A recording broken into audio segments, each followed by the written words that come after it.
history is filled with stories of unimaginable cruelty, resilience, and the relentless pursuit of justice.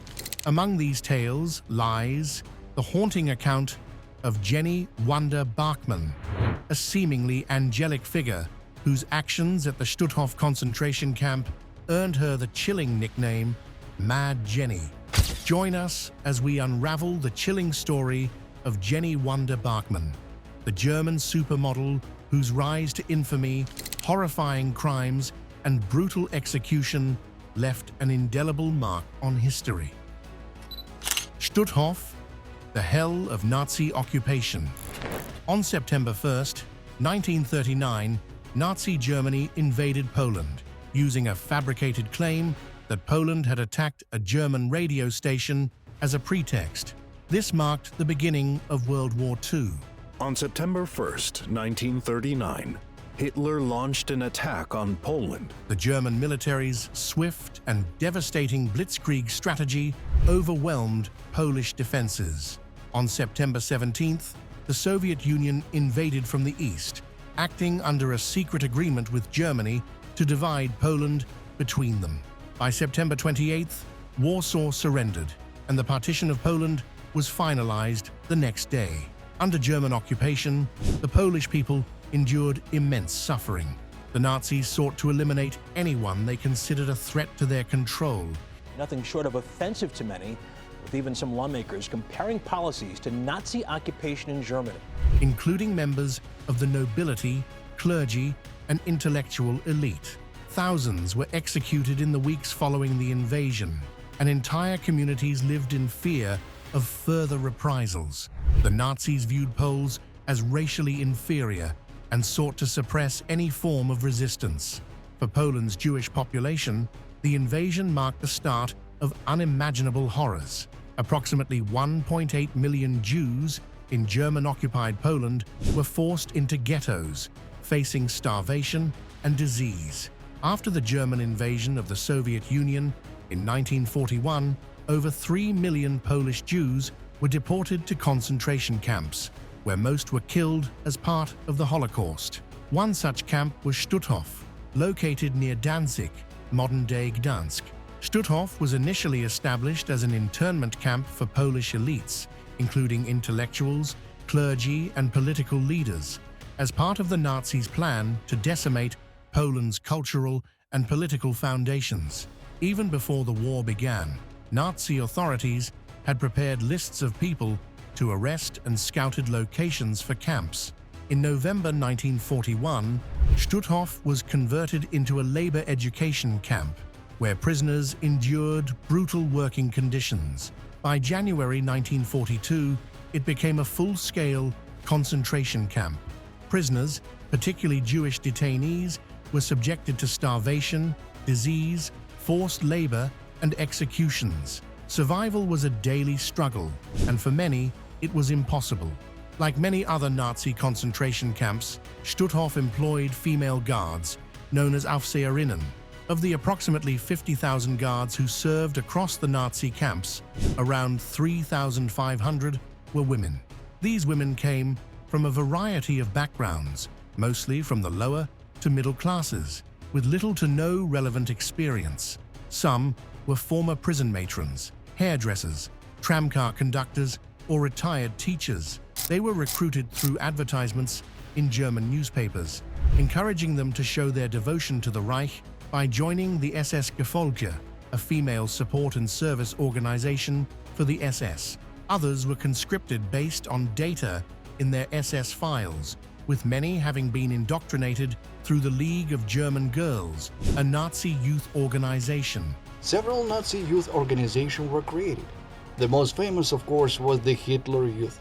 Aufseherinnen were notorious for their brutality. In Charlotte Delbo's memoir, Auschwitz and After, she describes the terrifying sight of female guards lined along the Lagerstrasse, armed with walking sticks, whips, and belts, ready to lash out at any prisoner who dared to pass by. One such infamous guard was Jenny Wanda Barkmann. From Nazi youth to guard of horror. Jenny Wanda Barkmann, born on May 30, 1922 in Hamburg, was a young girl growing up in a time of significant political and social upheaval.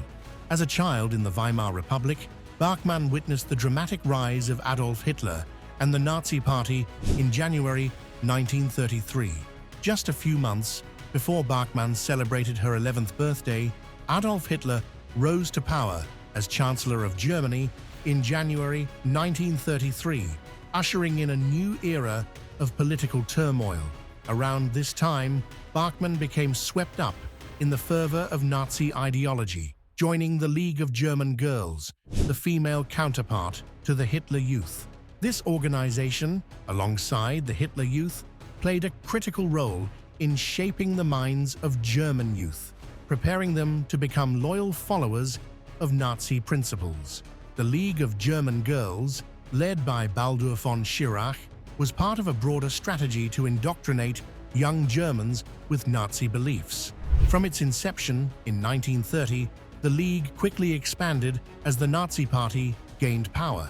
By 1933, the Hitler Youth, the parent organization of both boys and girls, had around 100,000 members. By the end of that year, the number had exploded to over 2 million. The League of German Girls, founded to mirror the aims of the Hitler Youth, was a key tool for the Nazi regime's attempt to control every aspect of youth life, shaping their beliefs, actions, and allegiances. The League's members were primarily girls aged 10 to 18, who were expected to devote their time to Nazi-approved activities. These included physical training to ensure they were fit and healthy, as well as instruction in Nazi ideals such as racial purity, loyalty to the state, and the supremacy of the Aryan race. The League also reinforced traditional gender roles. Girls were not being prepared for military service, like the boys in the Hitler Youth, but for a future as wives and mothers in service to the Reich.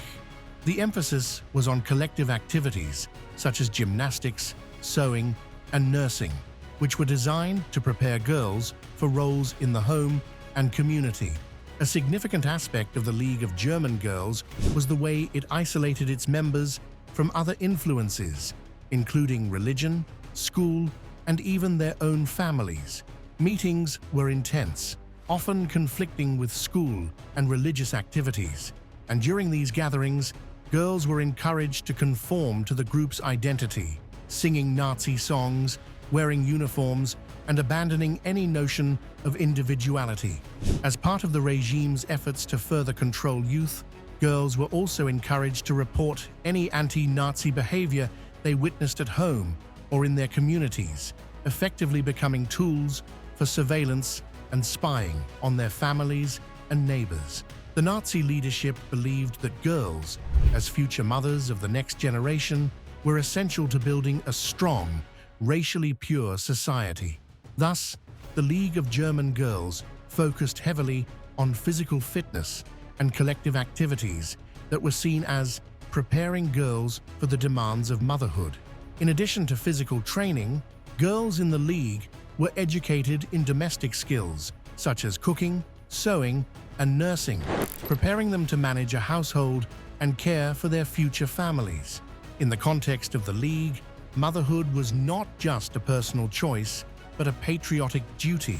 Premarital sex was even encouraged, as evidenced by the notorious 1936 Nuremberg rally, where 900 girls aged 15 to 18 returned home pregnant, a clear indication of the sexual policies promoted by the Nazi regime.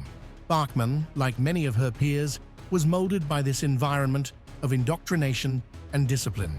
By the time she turned 16, the world around her had descended into violence. In November 1938, the infamous Kristallnacht, or Night of Broken Glass, pogroms erupted, where Jewish homes, businesses, and synagogues were mercilessly destroyed across Germany and Austria. The horrors of this violent spree marked the intensifying persecution of Jews. Not long after this terrifying event, Hitler's expansionist ambitions led to the invasion of Poland, triggering the outbreak of World War II. Initially, Barkmann dreamed of leveraging her striking beauty to pursue a career as a model, envisioning a life far removed from the horrors of war. However, as the conflict dragged on and the world around her descended further into chaos, her aspirations shifted.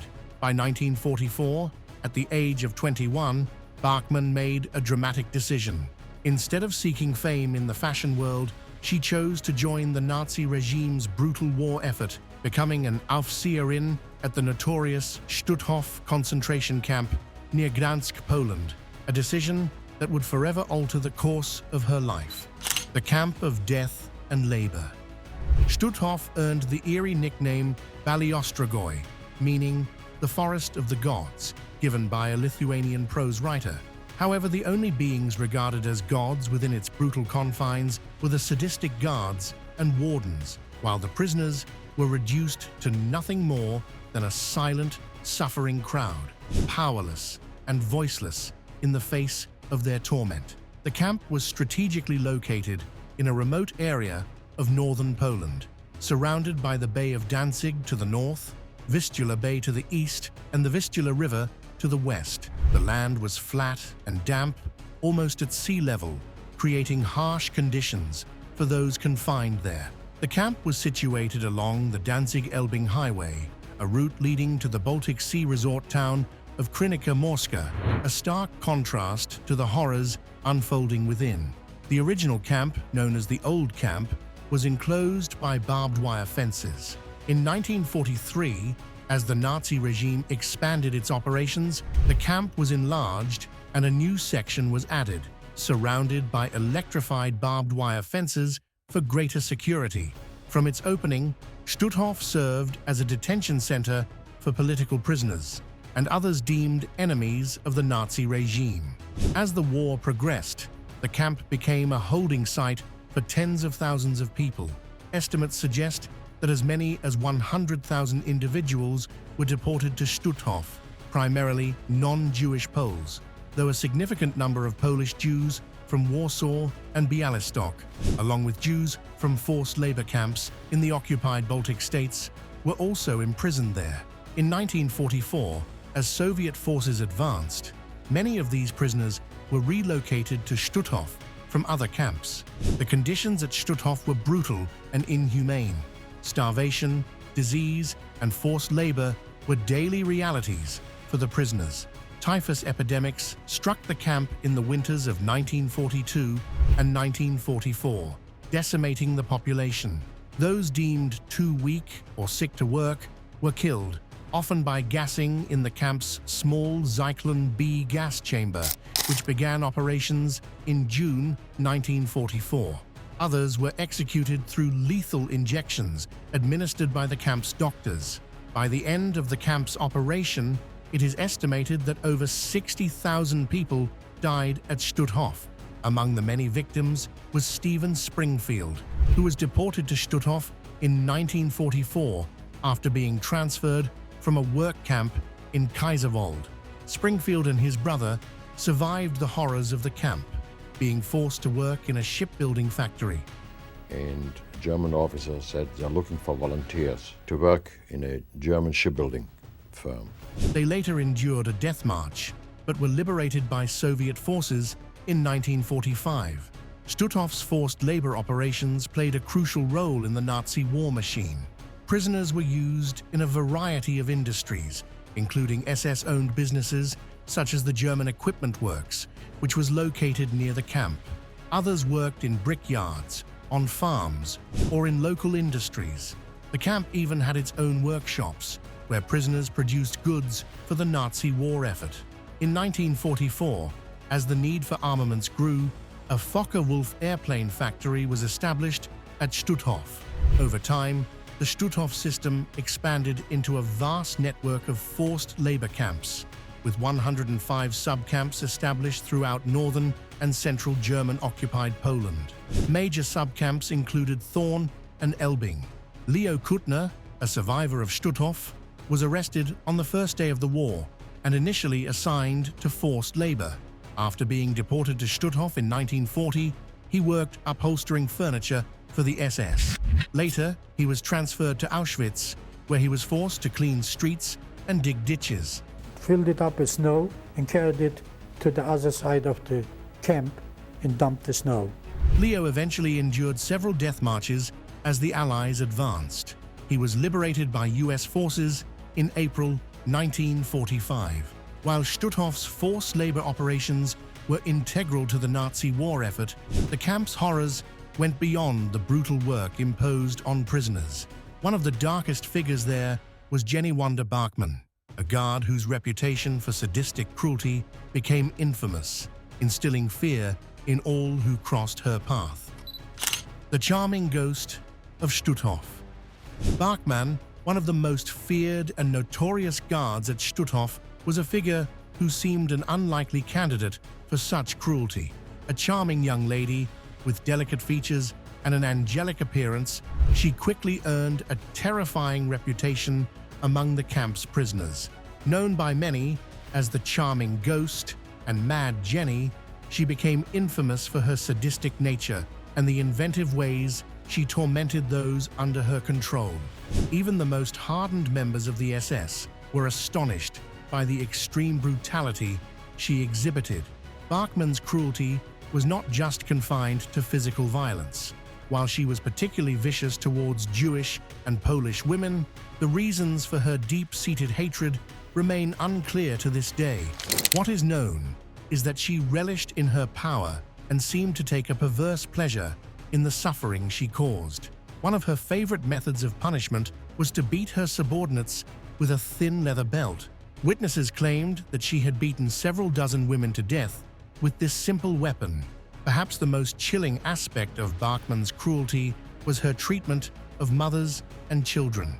She took particular delight in separating children from their mothers, sending the infants to the gas chambers while their mothers watched in despair.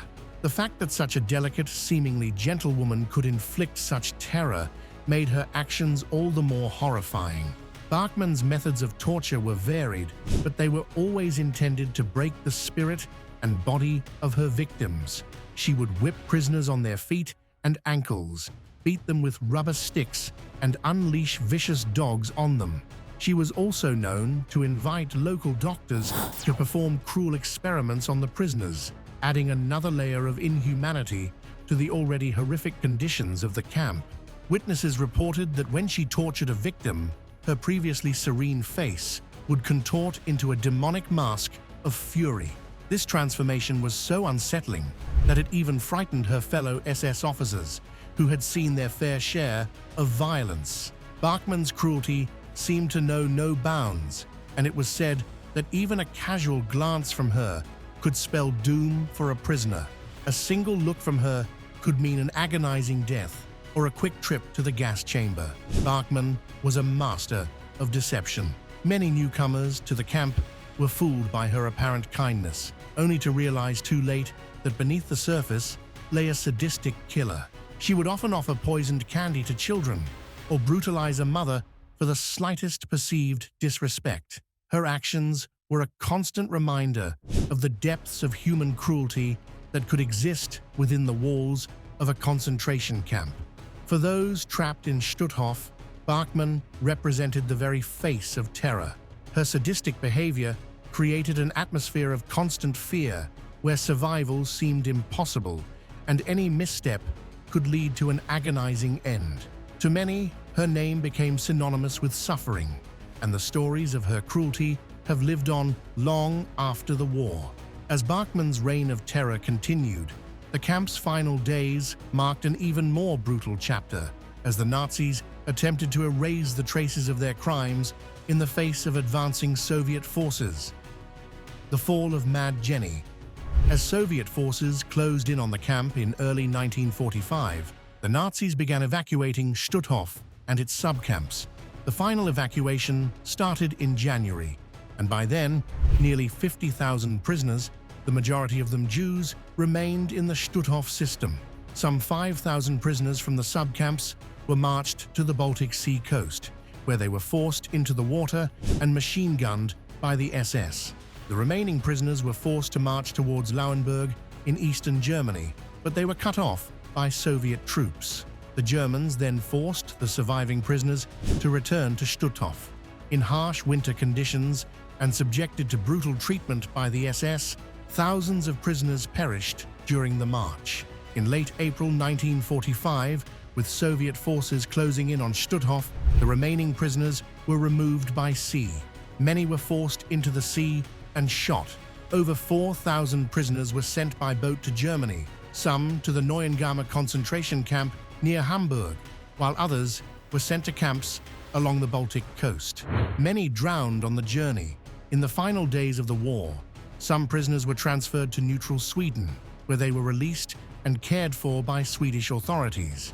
It is estimated that over 25,000 prisoners, or roughly half the population, died during the evacuation from Stutthof and its subcamps, a harrowing end to a dark chapter in history. When Soviet forces finally liberated Stutthof on May 9, 1945, they freed about 100 prisoners who had managed to hide during the chaotic final days of the camp's evacuation. Many of the camp's guards and wardens fled in the face of the advancing Red Army, hoping to avoid capture. The 25th anniversary of the foundation of the Red Army has been marked by a series of victories. Barkmann, however, was bold in her escape. Unlike her colleagues, she did not immediately leave German-controlled territory. Instead, she spent 4 months hiding in Poland, seemingly confident that she could evade capture. Her decision to stay within the country proved to be a fatal mistake. Not only did she remain within reach of the authorities, but her arrogance led her to openly appear in Gdansk, intending to board a train and flee further. Yet, the stolen archives of Stutthof, combined with testimonies from survivors, ultimately sealed her fate. The Nazi-era documents, which detailed the atrocities committed at the camp, had been carefully preserved, and word of Crazy Jenny, as she had been known, spread across Europe, especially in Poland. Her reputation as one of the most horrific guards was well known, and in Gdansk, people could easily identify her. It didn't take long for a military patrol to recognize her at the railway station, and she was arrested on the spot. Jenny's attempt to charm her way out of this situation was nothing short of bold. During her detention, she attempted to manipulate her captors, particularly Polish Army Corporal Joseph Loss. Using her looks and charisma, she tried to convince him that she had actually saved Jews during her time at the camp, and that many owed their lives to her actions. She claimed that if she were released, she could provide evidence to prove her heroism. However, Corporal Loss was no fool. He had lost his wife and daughter at Stutthof, and he knew exactly who Barkmann was. As he became familiar with the investigation materials, he stopped engaging with her altogether. Any hope that Barkmann had of using her charm to secure her freedom evaporated. Throughout the investigation, Barkmann's behavior became increasingly erratic.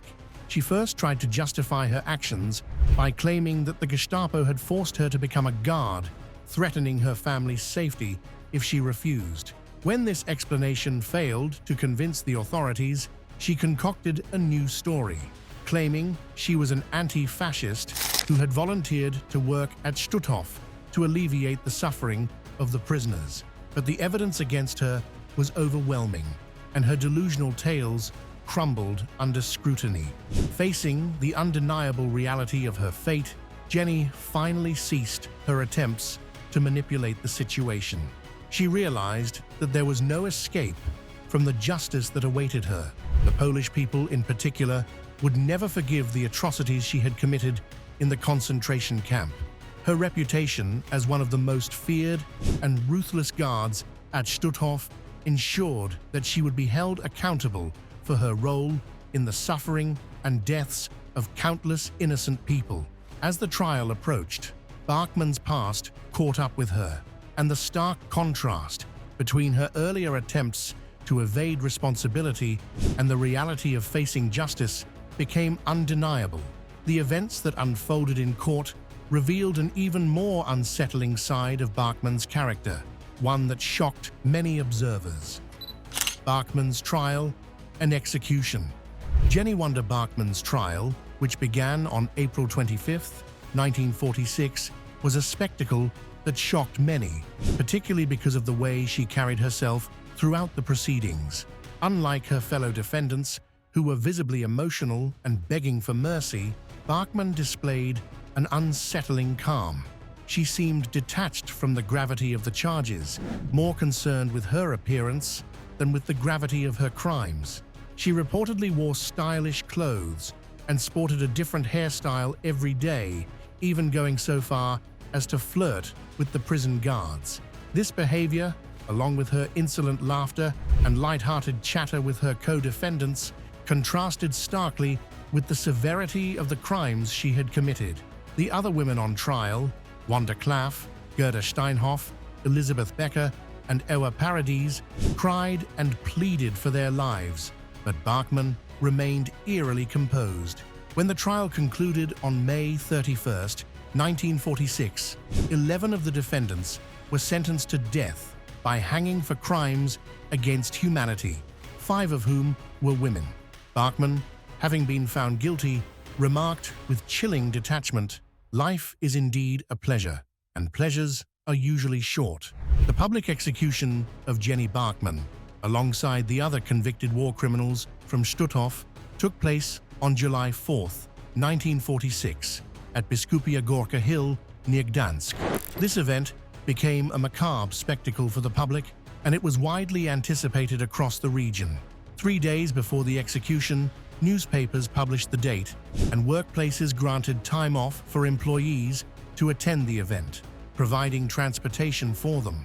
It was a sweltering sunny day, and by 5 p.m., the area around Biskupia Gorka Hill was teeming with an estimated 200,000 people. The security forces feared a lynching, as the crowd was unruly and difficult to control. Tensions ran high, but the event proceeded according to plan.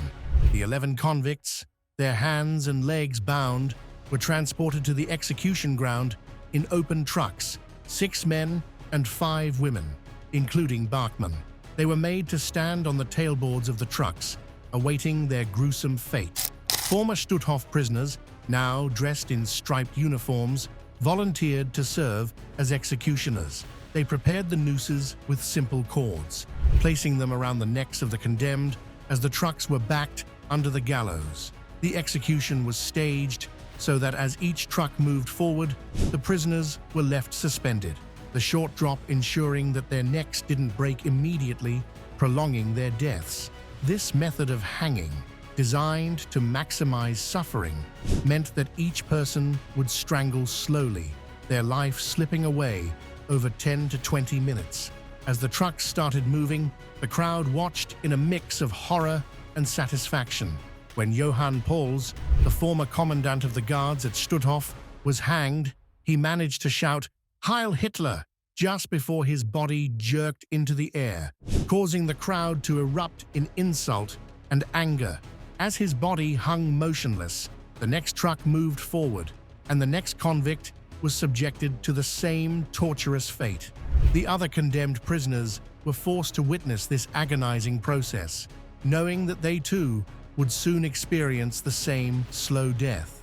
At one point, when a truck driver failed to start the engine, a former Stutthof prisoner pushed the convict off the platform, sparking a moment of grim satisfaction in the crowd. The air was thick with cries of vengeance as people shouted, "For our husbands, for our children."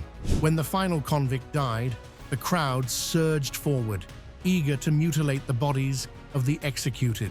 They tore off buttons, cut pieces of fabric, and kicked at the corpses, an expression of rage and sorrow for the suffering they had endured at the hands of the Nazi regime. The security forces quickly moved in to disperse the crowd, and the bodies of the executed were removed from the gallows. The bodies of the executed war criminals were sent to the Medical University of Gdansk, where they were used as anatomical specimens in medical and teaching classes. The execution of Jenny Barkmann marked the grim end to a life steeped in violence and cruelty. Her trial and subsequent execution were just one chapter in the long, painful process of seeking justice for the atrocities committed in concentration camps like Stutthof. 3 years later, they were deported to the German concentration camp of Stutthof, close to Gdansk in what is today Poland. The women who served as guards in these camps, like Barkmann, embodied the viciousness and inhumanity of the Nazi regime. Despite her attempts to evade punishment, even going so far as to charm her captors and fabricate stories about her involvement in saving prisoners, Barkmann's actions were inescapably tied to the horrors of the camp. Her execution served as a grim reminder that no one, not even those who believed they could escape justice, would be immune from the consequences of their actions. For those who survived Stutthof, the execution of the camp's former staff did little to erase the trauma they had endured. For them, justice could never truly be served, but it was a small step toward reclaiming some semblance of dignity and a moment to reflect on the unimaginable horrors they had survived. After learning about the horrific actions of figures like Jenny Barkmann and the painful pursuit of justice for the victims of Stutthof, how do you think we can ensure such atrocities are never repeated in the future? Let us know your opinion in the comments below.